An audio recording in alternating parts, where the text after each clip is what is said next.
Good afternoon and welcome to each and every one of you. It's so exciting to be here with you, to see you here. I'm Virginia Hollins-Davidson, one of the facilitators today. I use she, her pronouns. I'm an African American woman, 77 years of age, I can't believe it, and rising. Um, I was drawn to the campaign because really the words in that song sum it up. When you lift from the bottom, everybody rises. And to know that there is a movement, this movement that has this as its primary purpose to, in several different ways, lift up those on the bottom. We can't lose because everybody rises. I want to also give an opportunity to my co-facilitator, Abraham, to introduce himself before I go further. Abraham? Thank you, Virginia. Hi, I'm Abraham. I live in Santa Rosa, he, him on Pomo land, and I'm right behind Virginia. I'm 76. So you've got the wisdom of the ages or the aged here today from us. And I've been doing social justice work for pretty much my whole life.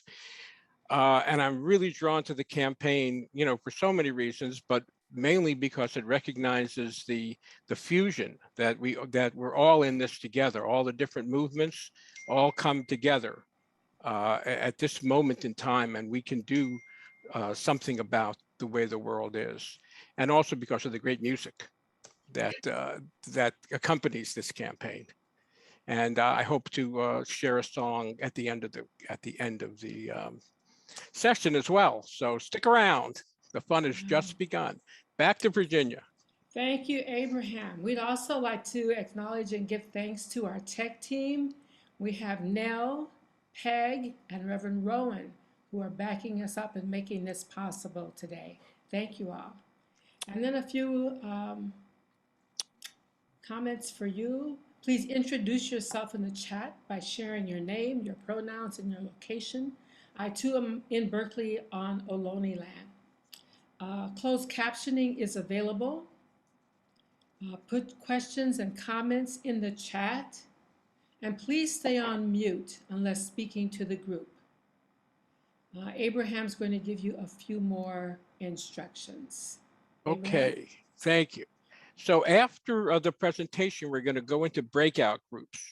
And in order to do that, what I'm going to ask everyone to do is if you look at your own picture, you'll see up at the top, there's something that says mute and then 3 little dots. If you click on the 3 little dots, there's a drop-down menu, and at the bottom of the drop-down menu, it says rename yourself. And we don't want you to so what we want you to do is put your area before your name. It's very important, rather than at the end, to put your area. And I'm going to give you the codes for the areas. So this is it. So AL would be at large. That is, you don't fit into any of the categories any of the areas that I'm going to read.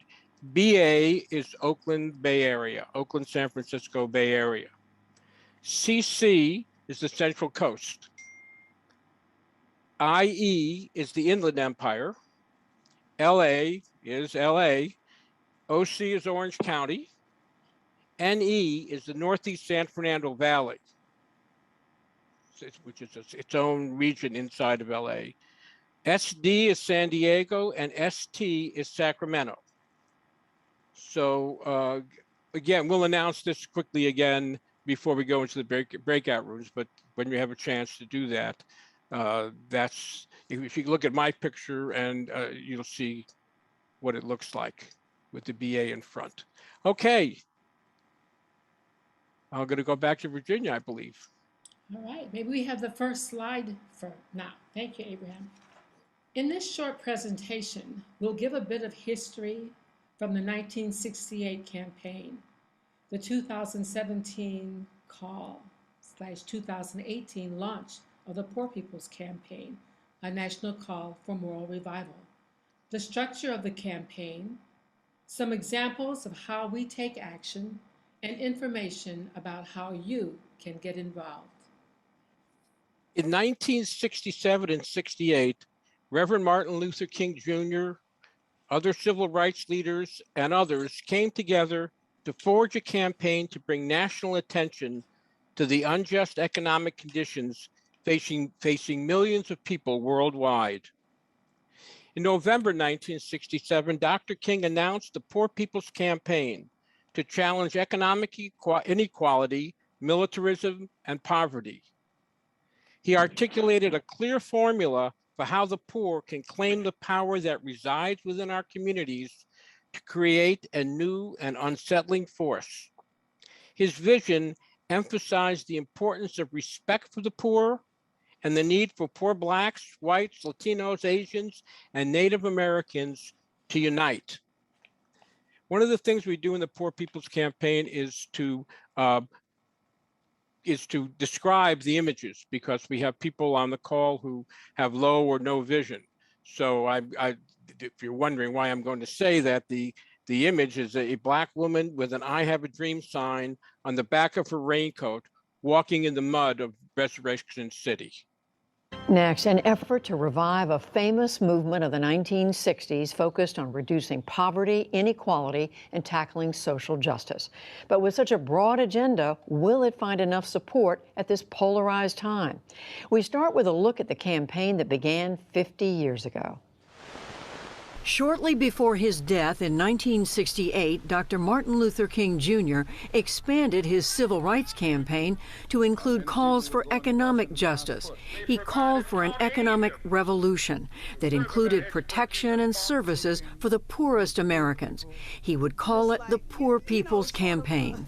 We are coming to get our check. The campaign would bring together poor people from across the country and from across racial, ethnic, and geographic lines, including poor whites, for a march on Washington.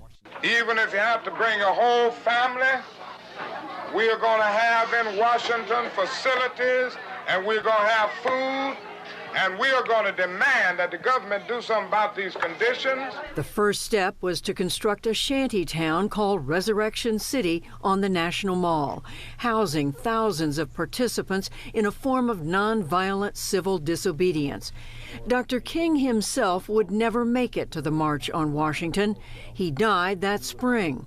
But weeks after his assassination, 50,000 people gathered in solidarity, demanding economic reform on the steps where Dr. King had professed, "I have a dream." We come with an appeal to open the doors of America to the almost 50 million Americans who have not been given a fair share of America's wealth and opportunity. Half a century later, a group of religious and moral leaders are planning a wave of civil disobedience in Washington, a revival of the Poor People's Campaign.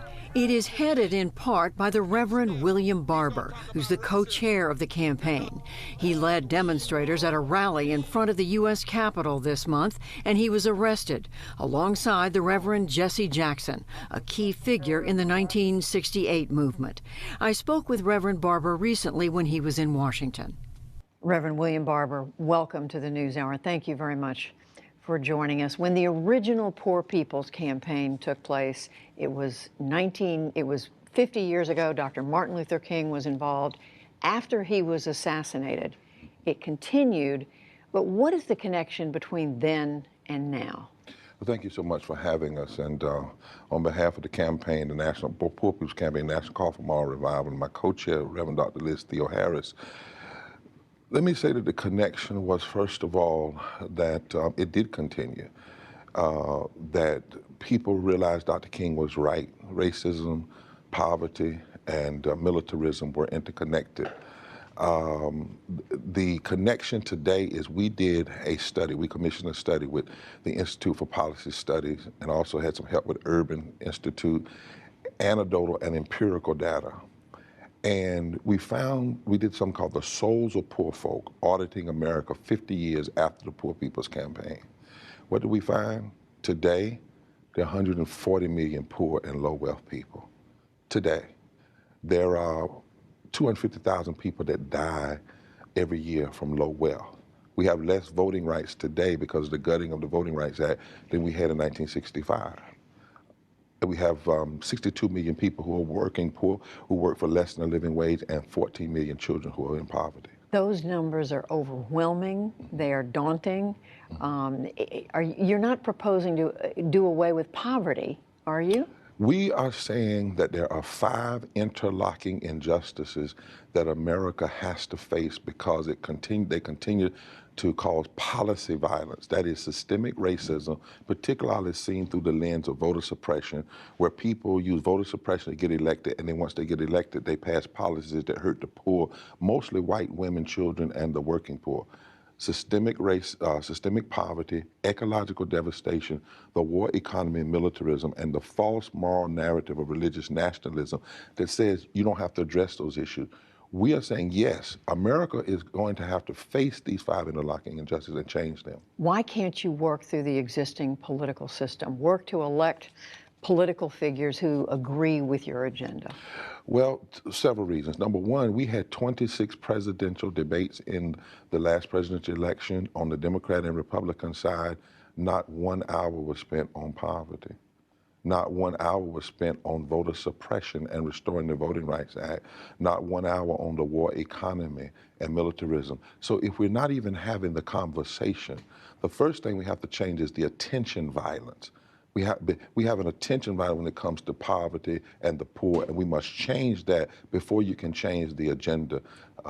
And it must be a movement of the people from the bottom up. Reverend Barber, I talk to people, I've read folks who agree with much of what you are saying you want, but they also are saying you're asking for too many different things, that you should narrow your list of ambitions, that you'll have a much better chance at getting something done. Well, then those same people should say narrow the Constitution because it's pretty ambitious. It says domestic tranquility, establishment of justice, providing for the common defense, promoting the welfare, general welfare. Narrow the moral call of the Bible that says you're supposed to care for the stranger, the hungry, the sick, the left out, the lonely, the imprisoned. Why is it that that wealthy and greed gets to ask for everything? They want tax cuts, they get that. They want to block health care, they get that. But then we tell poor people, you have to ask for one thing. 37 million people without health care, we have to fight for health care.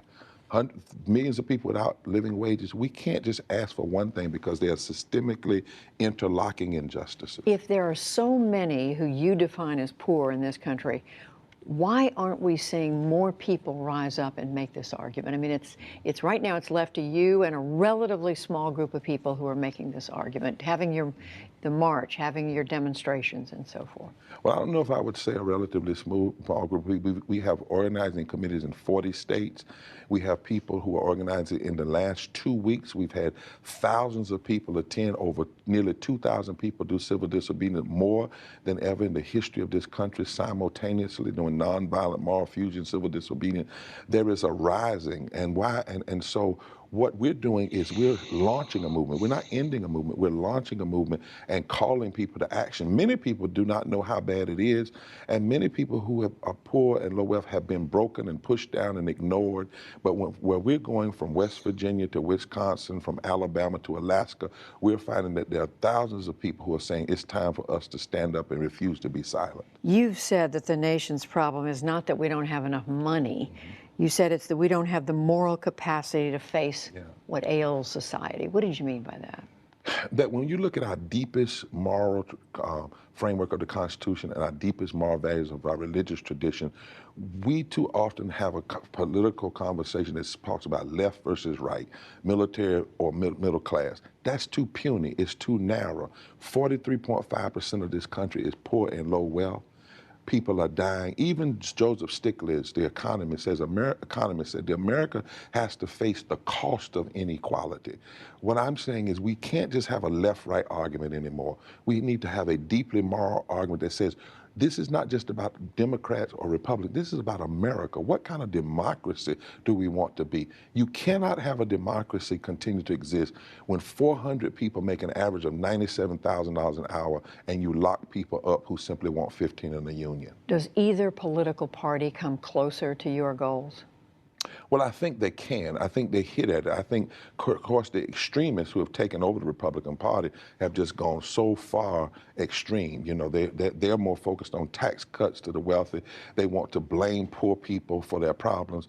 Democrats, on the other hand, are willing to talk about, say, the Affordable Care Act and talk about the middle class. But the reality is neither party is willing to put right in front of America the issues of systemic racism, of systemic poverty, ecological devastation, the war economy, and say the word poverty.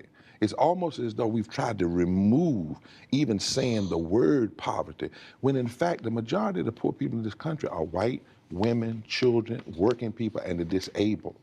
So we have to change our narrative in this country. And the only way you can change the narrative is to change the narrator. That's why this campaign is focused on three things: breaking through the narrative, massive voter mobilization among the poor, and power building from the bottom up.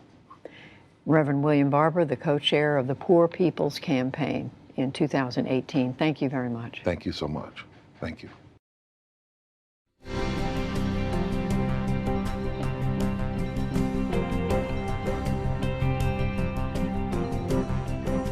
So we're going to go back now and look a little bit at how it turned out out of the 1967-68 march. Unfortunately, the unity and organization needed for the Poor People's Campaign to complete all three of its planned stages and form the new and unsettling force capable of disrupting complacent national life, as he put it, and achieving an economic Bill of Rights, this was not easy to come by. The assassinations of Dr. King and Senator Robert Kennedy, who was a key proponent of the campaign and a presidential candidate that year, served to cripple the campaign and greatly limited its impact. Midway through the campaign, Robert Kennedy, whose wife had attended the Mother's Day opening of Resurrection City, was assassinated. Out of respect for the campaign, his funeral procession passed through Resurrection City. The Department of the Interior forced Resurrection City to close on 24th of June, 1968, after the permit to use parkland expired. The image description is ministers and others sing and march together in Washington, D.C. Reverend Jesse Jackson and Indian rights activist Melvin Tom are among those pictured. In the face of setbacks due to political violence and assassinations, as well as the difficulties of sustaining a national movement, the Poor People's Campaign of 1968 nevertheless had an impact not only on governmental policies, but also on public perceptions. The campaign pushed Congress and federal agencies to allocate millions for programs such as Head Start and education/welfare services for the Bureau of Indian Affairs, while it also helped catalyze the desegregation of schools and extension of labor programs. Significantly, the campaign introduced new strategies for protest and social change. The movement also helped transform national discussions on race, class, economic opportunities, security, and democracy. Our image shows a period sign that says, "Feed folks." We're going to turn now to the current campaign. On December 4th, 2017, which was the 50th anniversary of the announcement of the first Poor People's Campaign, a diverse leadership came together in Washington, D.C. to launch the new Poor People's Campaign, a national call for moral revival. This body would be co-chaired by the Reverend Dr. William J. Barber II of Repairers of the Breach and Reverend Dr. Liz Theo Harris of the Kairos Institute, with the support of many organizations, denominations, and individuals. And now, of course, we have chapters in 45 states across the country. The campaign launched with two primary goals. The first, to change the narrative by changing the narrator.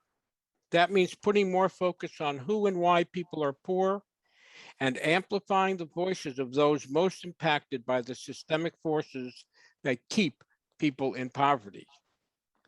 The second, to build power to change policy through a fusion movement that unites communities and partner organizations. The image description is a picture of Dr. Barber and Reverend Theo Harris wearing "Jesus was a poor man" stoles. The New Poor People's Campaign is building on the idea of fusion movements that have brought progressive change throughout history.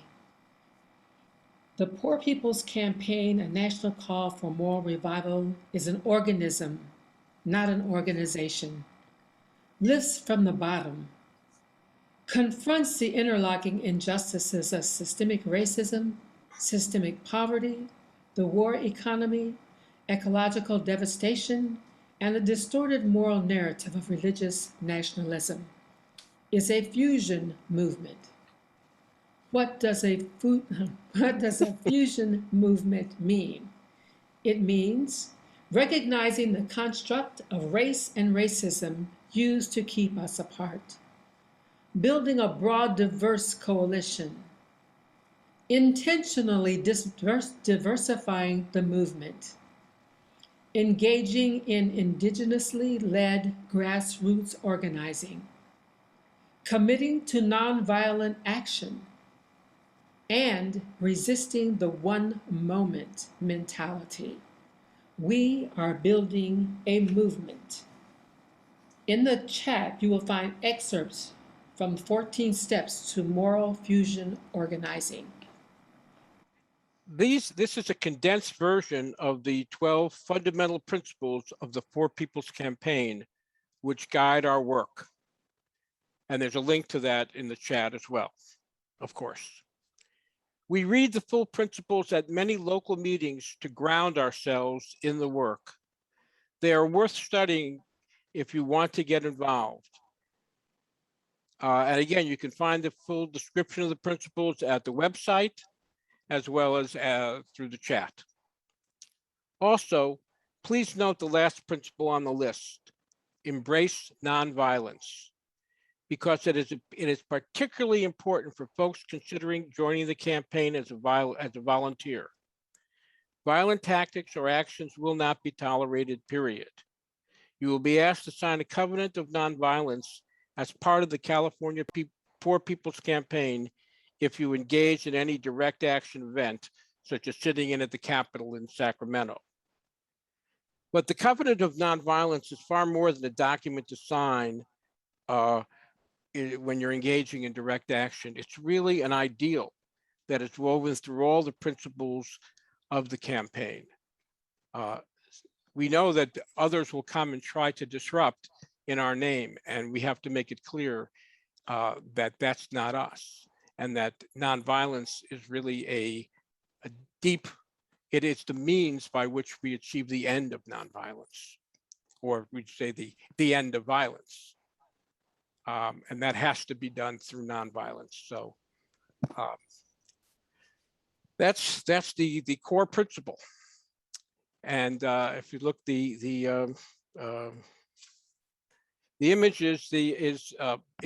was created by the wonderful artist David Solnit, and it says, "We rise together," in black and a yellow disc with silhouettes of people marching in black. And the bottom says, "Poor People's Campaign, a national call for moral revival."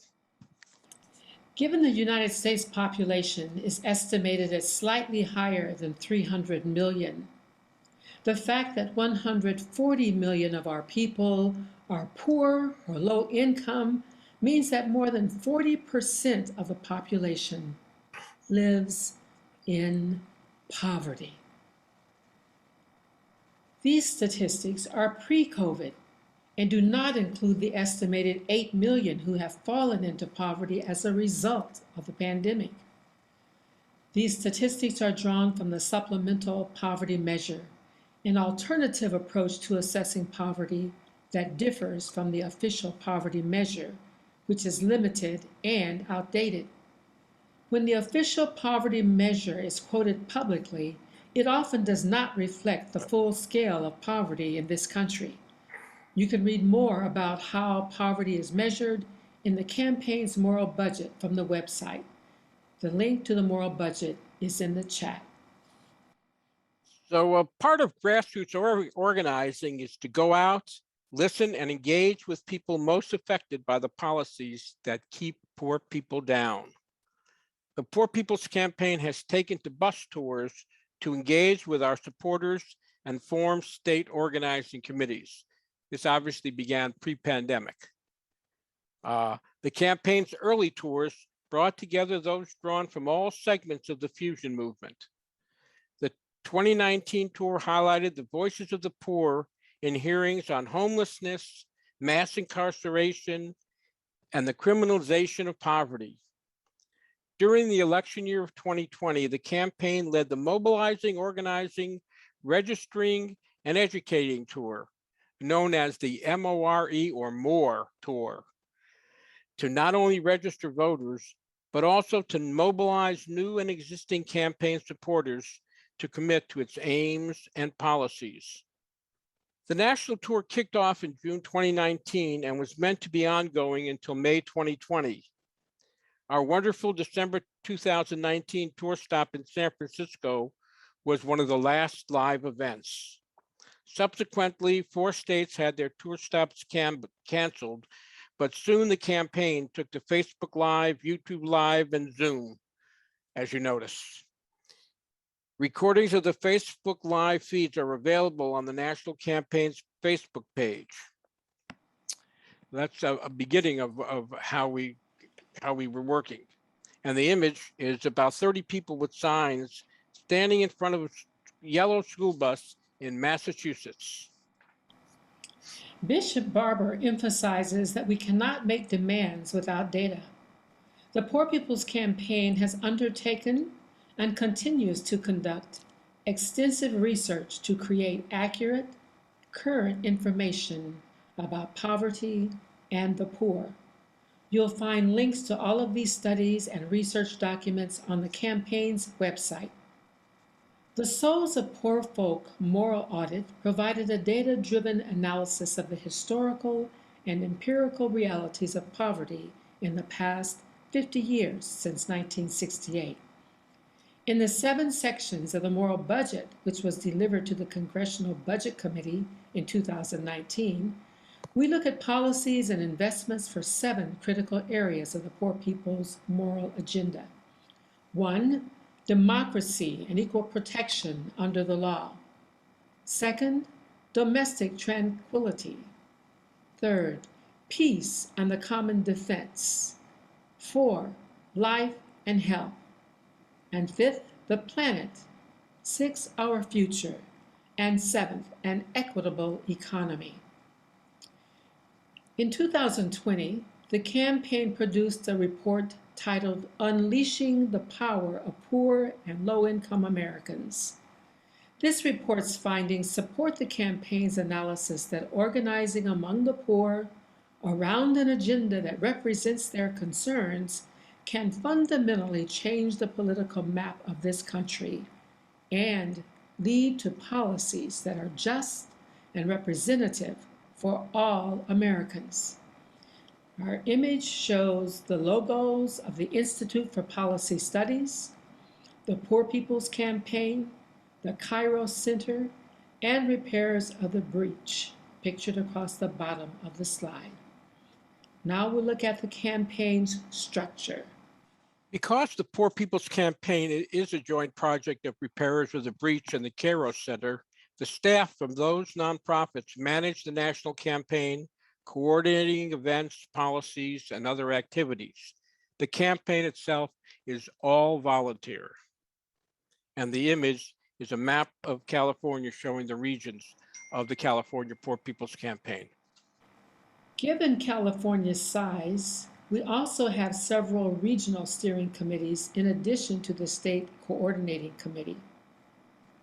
They include Bay Area, Los Angeles, Inland Empire, Sacramento, Orange County, Northeast San Fernando Valley, and San Diego.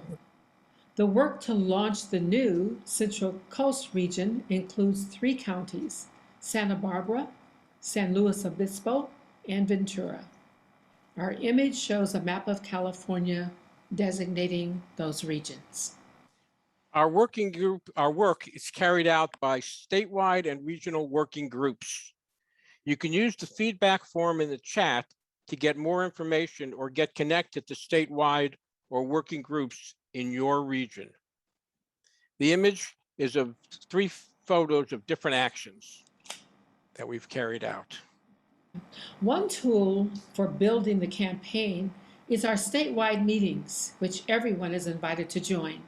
We invite you to share your talents and skills. We always need facilitators for the Jubilee study groups and welcome sessions, and tech support for all meetings and events. You don't have to be a lawyer to join the legal working group, which meets bi-monthly. You don't have to be an artist to join the art theomusicology working group. Our image shows a Zoom meeting in a gallery view. The next set of slides feature local, statewide, and national actions that give some idea of the kinds of activities we engage in to advance our agenda. Addressing the local rent strike, Kania Al-Kokor of the California Poor People's Campaign Los Angeles said, "We were already fighting for an eviction moratorium before the COVID crisis, and now we're seeing that that was possible during this crisis. If banks are getting bailed out and corporations are getting bailed out, why aren't poor people getting bailed out through this process as well?" Kania now serves as a tri-chair of the National Steering Committee. And the image has 3 rent strike photos. The first is of Kania, the second shows a car covered with signs, and the third has a variety of people holding signs on the steps of a public building. Not only is the music in this campaign captivating, the artwork that anyone who wants to participate in is equally enthralling. This mural is an example of our work. The Bay Area Art Theomusicology Working Group, in collaboration with the Cardboard and Concrete Collective of the Village Feed the People, put this mural down in front of Oakland City Hall to demand upgrades, not evictions, and pathways to housing for our unhoused neighbors. This image is a circular mural in yellow, green, and brown with slogans about housing. The California Poor People's Campaign in Sacramento participated in a die-in with the Sacramento Services Not Sweeps Coalition, holding local officials accountable for the deaths of our unhoused neighbors during 2020 and up to the present. The image is 3 photos from the die-in. One has a white sign with red letters saying, "No more homeless deaths." The next has Faye Wilson Kennedy lying on the ground, holding a sign in memory of Vanessa Diane Franklin. And the final sign is a wide shot of many people lying on the ground, dying in. The false narrative of religious nationalism is one of the 5 interlocking evils that the Poor People's Campaign is committed to eradicating. When Christian nationalist Sean Fecht proposed a large-scale worship protest event without requiring participants to wear masks or maintain social distance, the California Poor People's Campaign swung into action to support the Los Angeles Poor People's Group and to demand that the Los Angeles Mayor and Board of Supervisors, as well as Governor Newsom, take legal steps to prevent this gathering. Besides hosting a Facebook Live meeting attended by some of the 60-plus faith leaders to protest Fecht's actions, the campaign supported a car caravan blockade organized by the Church Without Walls and the LA Can Group, where 100 cars blocked a small Fecht gathering. Our image shows a flyer with the header, "Take action to help stop the spread of COVID-19," with information and the Poor People's Campaign silhouette of marchers at the bottom. People from all over California submitted pictures of themselves holding individual letters to spell out the phrase, "Everybody's got a right to live," a declaration that is the core message of the campaign as well as the chorus of one of our songs that we sing at rallies and gatherings. Everybody's got a right to live. You may be asked at some point to submit a photo with a letter to help our messaging. Seeing many people's faces supporting our message has a special magic. And of course, the image is a variety of people holding signs spelling out, everybody's got a right to live, on a yellow background with the heading, California Poor People's Campaign. You may have joined some of our Moral Monday broadcasts. On March 15, in more than 30 states, we had demand deliveries of the 14 policy priorities to the capitals. Here in California, we drove to Sacramento, read the 14 points on the Capitol Mall, and delivered them to the state legislature. Our image shows a Zoom webinar screen from a Moral Monday with 2 scenes in California and an American Sign Language interpreter. The recently expanded child tax credit means that families that had previously been too poor to qualify for the benefit are now eligible. But we realize that a lot of those people would not know that. And so the Policy and Political Education Working Group designed informational flyers, which we have been distributing throughout the state. The Benefit Access Working Group has also been doing outreach through its getcovidresources.org portal. Please check it out and share it. Yes, and the image description is of a photo and 2 flyers. The upper left is 3 women holding flyers standing outside. And then the upper right is the Sacramento Poor People's Campaign Ice Cream Social, where they distributed information about the California tax credit. And the lower left is a flyer with information about the tax credit. We are in a 365-day Fighting Forward plan. Moral Mondays resumed on May 24th with the launch of the third Reconstruction, a congressional resolution to fully address poverty from the bottom. Here you see Reverend Theo Harris, Bishop Barber with the co-sponsors, Representatives Barbara Lee and Pramila Jayapal, and an American Sign Language interpreter. The third Reconstruction resolution recognizes that in order to build the true third Reconstruction, we must simultaneously deal with the 5 interlocking injustices. Currently, there are 8 California reps who've signed on. We're going to be holding a town hall to talk about what building a third Reconstruction means. And Reverend Barber also has a book entitled The Third Reconstruction.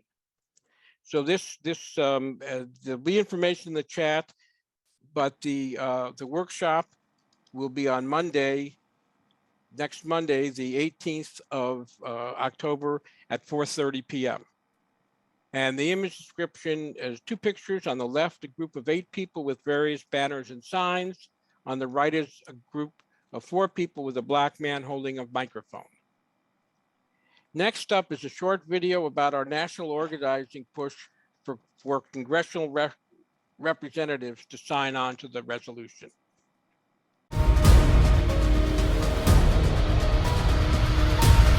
We are in one of those moments that demand a poor people's campaign. Our brothers and sisters are sleeping on the streets. For a country this rich to have so many people poor, it's immoral and it's wrong. When we throw away more food than it takes to feed every person, not just that's hungry in this country, but around the world, that is not right. Something is wrong. That is a moral emergency, and that's why we need a poor people's campaign. There's other systems here that are oppressing us that voting won't always fix, and that we've got to talk about, we've got to call it out, and we've got to mobilize and build a movement to be able to change these things that our politicians won't always change. But if you don't recognize us, and then it goes back to that second chapter, that we're the forgotten ones. Until we are ready to keep this fight going. Because it's crucial that we make ourselves heard. Let the people vote! That's how you honor veterans. When you hold down the poor, you hold down America. Our backs are against the wall, and we got no choice but to push. We are building a multiracial, intergenerational, nonviolent army of the poor that will break every chain. Every chain. And so we have to come to a point that every attack on the poor will embolden our agitation. Every attack on sick folk will embolden our agitation. Every attack on immigrants will embolden our agitation. We can do more. We can do better. And we're building the power. Forward together. Not one step back. We want health care. We're not lazy. We work. We work. That's right. We want a living wage. We want unions. We want health care. We want just what basic people need. Everybody's got a right to live. Everybody's got a right to dream. I'm ready to fight. I am tired. Where we're going to keep on making this holy trouble, keep on defending our democracy, keep on speaking for voting rights and for health care and for living wages and for everything that everybody in this society needs to thrive. It's time to get it right here and right now. Yeah. No Yeah. racist superiority is ever greater than the rights of humanity.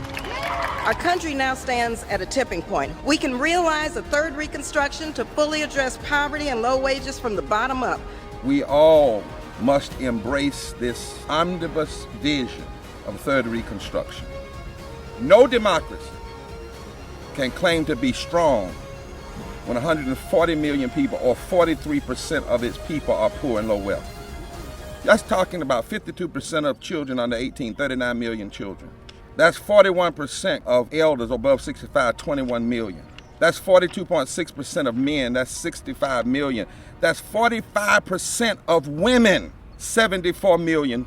That's 60% of black people, 26 million. That's 64% of Latinos, 38 million. That's 40% of Asian people, 8 million. That's 59% of Native Indigenous people, that's 2.1 million. And that's 33.5% of white people, that's 66 million white people. Before the pandemic ever hit, according to a study at Columbia University, 250,000 people a year died from the pandemic of poverty, 750 people a day. We have the solutions. They're right here. They're right here in this third Reconstruction resolution. And so we must build the political will, the compelling power, the resolve to lift from the bottom. This is a moral issue rooted in the commitments of our Constitution, that the first thing we swear to is to establish justice, promote the general welfare, and to ensure equal protection under the law. This is a moral agenda, but a moral agenda from my faith tradition. Morality is not just folk coming together and singing we love each other. It is coming together by the Spirit, building a community where there is no lack. So a moral agenda is also a sound economic agenda. Today we say to poor people, Mr. Speaker, we see you and we will eradicate poverty in our country with you. It's movement time. It's time to shake this nation, because this nation is locked up. Rise up. Rise up. Rise up. Get up tomorrow and start the revolution.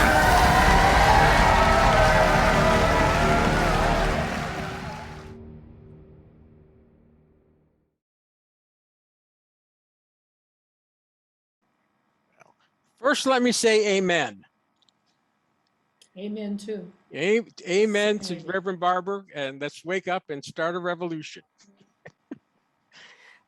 In fact, our fundamental principle, number 11, states, we uphold the need to do a season of sustained moral direct action as a way to break through the tweets and shift the moral narrative. We are demonstrating the power of people coming together across issues and geography and putting our bodies on the line to the issues that are affecting us all. I mean, we've been slowed down by this pandemic, but we have started coming out again, and we intend to be way out there soon. From July 12th to August 2nd, we had a series of actions to press our demands that Congress end the filibuster, pass all the provisions of H.R. 1, the For the People Act, fully restore all provisions of the 1965 Voting Rights Act, and raise the federal minimum wage to $15 an hour. And these four images, the four photos, the upper left is a banner held by 6 women announcing the women-led action in Washington, D.C. The one on the left, the lower left, is 2 Bay Area women being arrested. And then the next one is a woman being arrested holding a sign, "Protect Our Vote." And finally, the far right is a woman in a crowd behind a police line. On July 26, as part of the season of moral, nonviolent, direct action, the California campaign held direct actions at Senator Dianne Feinstein's Los Angeles and San Francisco offices. Our slide shows on the left, 4 people holding the sign, sitting, blocking an office door. That's in LA. And on the right, 15 people holding a 40-foot banner that reads, "Senator Feinstein, bust the filibuster," in front of her San Francisco office building. Hey, Congress, we coming. We've begun planning for June 18th, 2022, when we'll be in person for a mass poor people's and low-wage workers assembly in Washington, D.C., and we need your help. Friday, October 15th at 8 a.m., there's a national press conference focused on the report about the power of the poor voters in the 2022 midterm elections. And on Monday, October 18th at 4:30 p.m., we're holding a national town hall focused on building a third Reconstruction. Those are Pacific times that I gave you. And the image is a yellow and gold poster, says Mass Poor People's Assembly and Moral March on Washington. And it has a drawing of marchers holding signs, including Reverend Barber and Reverend Liz. There's nothing quite as exciting as being a part of some of these actions. So you're here, you're coming at a great time to get involved. Our Apache siblings in Arizona are fighting to protect Oak Flats, Apache Stronghold, a sacred site, from decimation by the multinational mining company Resolution Copper. Dr. Winsler Nosey and Leon Bighorse are leading a spiritual convoy starting October 9th at Oak Flat, Arizona, making stops in Los Angeles on the 17th and in San Francisco on the 20th. Please help us support their fight to protect Oak Flat and their religion, as the Ninth Circuit Court will hear their appeal on October 22nd in San Francisco. The image on this slide is an image of a somber indigenous woman dressed in earth tones with a blue circular background behind her head and rays of light radiating from the disc with the words "Save Oak Flat" in a pale blue border. Please join us on Monday, October 11th, which is Indigenous Peoples Day, to bear witness and learn from the plight, fight, and insight of the Shinnecock Nation. More information on that is in the chat. You can visit poorpeoplescampaign.org and check out the Take Action section where you'll find an ever-changing array of actions and policy documents. Third Reconstruction resolution link will also be in the chat. And the image is a Poor People's Campaign, a national call for moral revival poster with the silhouettes of marchers across the top. You can also follow us on Twitter.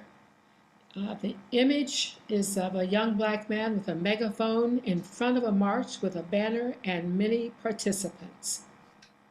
Next. You can find us on Facebook. The links are in the chat.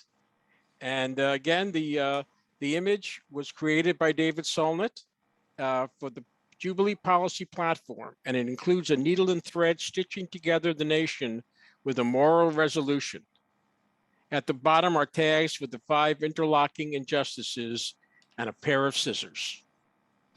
We always appreciate donations of any amount and use it wisely and with discretion.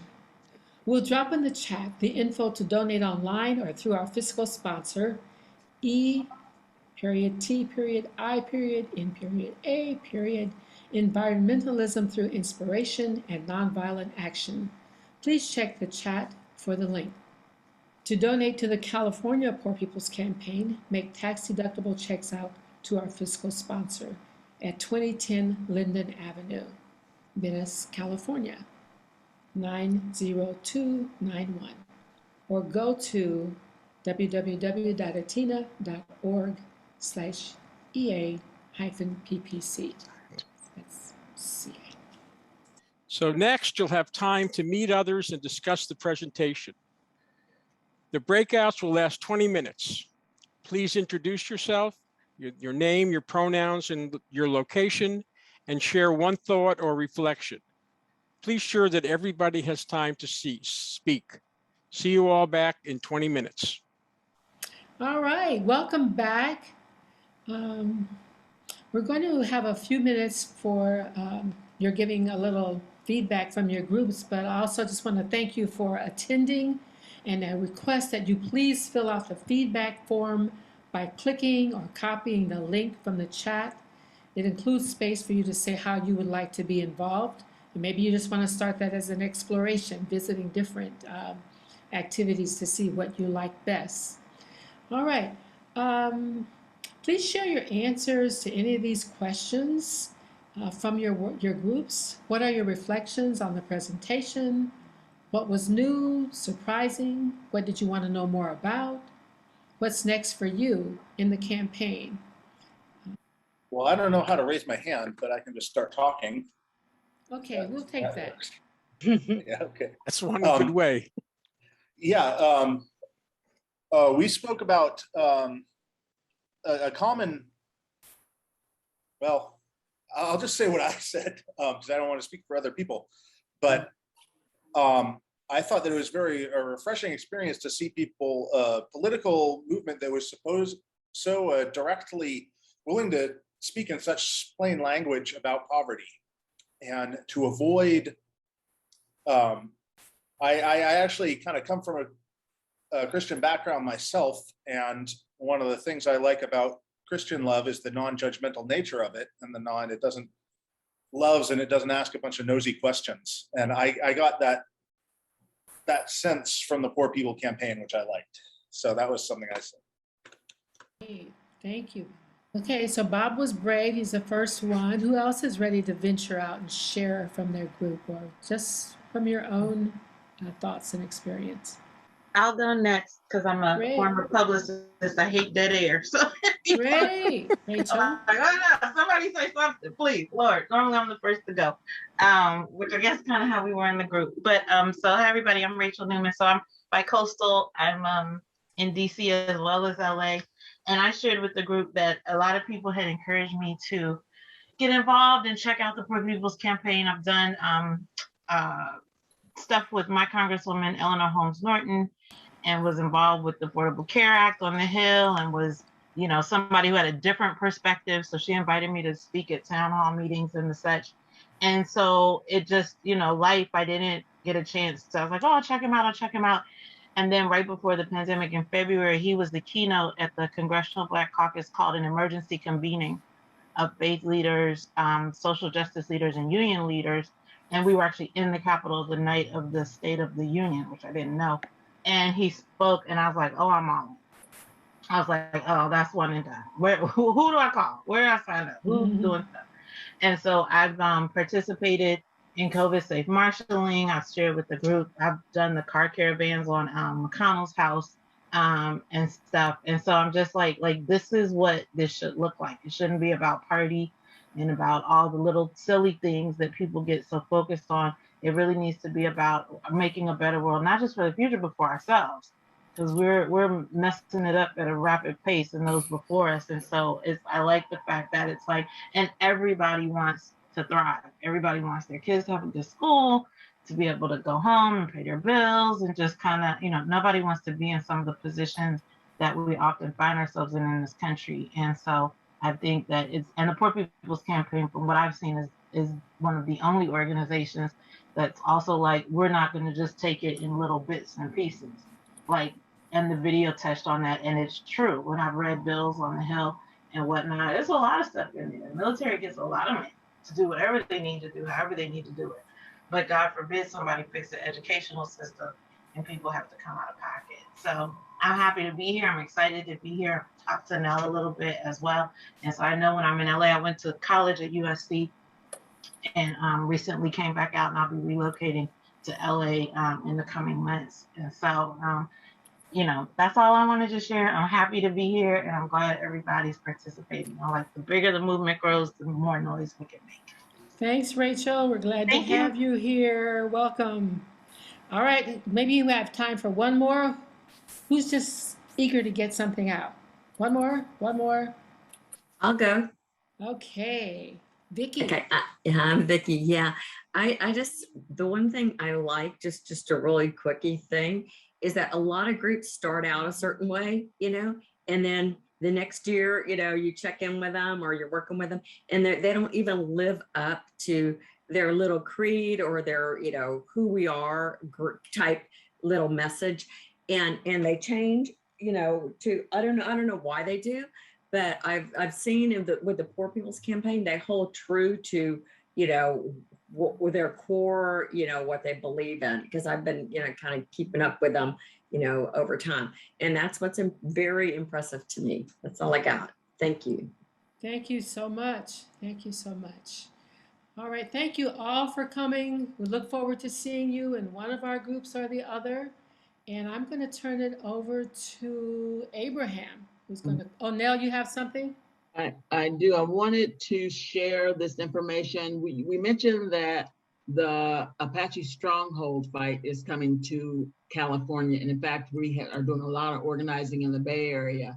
And so you'll be hearing more about that. But I also wanted to say that in New York State, they're having an event on Indigenous Peoples Day around the Shinnecock people who are also on a fight for their land. And so they're having an event called Land Back and the Third Reconstruction. So I put a link to RSVP for that in the chat. Okay, great. I did mention that earlier, but it's good to raise it again so it's in people's minds and you remember to participate. Thank you, Nell. Absolutely. Abraham is going to share a song that he created. I did create it. Although the music comes from a man by the name of Jesse Winchester. When you look at what we face, it's so daunting that I've heard people say, well, it would be a miracle if anything happened. And I agree, but how do you make a miracle? And that's what this song is. It's called We're Gonna Make a Miracle. And it goes like this. We're gonna make a miracle. We're gonna make a miracle. We're gonna make a miracle. We're gonna harness the power of love. We're gonna make a miracle. We're gonna make a miracle. We're gonna make a miracle. We're gonna harness the power of love. Look around us, people. This world is spinning fast. At the rate we're traveling, it's likely that we'll crash. It's gonna take a miracle to turn this train around. We've got to harness the power of love. We're gonna make a miracle. We're gonna make a miracle. We're gonna make a miracle. We're gonna harness the power of love. The miracles have happened. We've seen them in our days. Mandela walked from prison and we shouted words of praise. His sacrifices showed us that miracles are made when we harness the power of love. We're gonna make a miracle. We're gonna make a miracle. We're gonna make a miracle. We're gonna harness the power of love. We're gonna need the power that nature provides, the power of the sun, the wind and the tides. We're gonna need the power that comes from deep inside. We've got to harness the power of love. One more time now. We're gonna make a miracle. We're gonna make a miracle. We're gonna make a miracle. We're gonna harness the power of love. Thank you, Abraham. Thank We've you. got Thank another all minute you or for two. coming. I wonder if we can have that last slide. This is something that we do in the tradition of the Poor People's Campaign. If you will all unmute yourself, please. Unmute. I say forward together. You say not one step back. Let's try it again. Okay. Forward together. Not one step back. Forward together. Not one step One step back.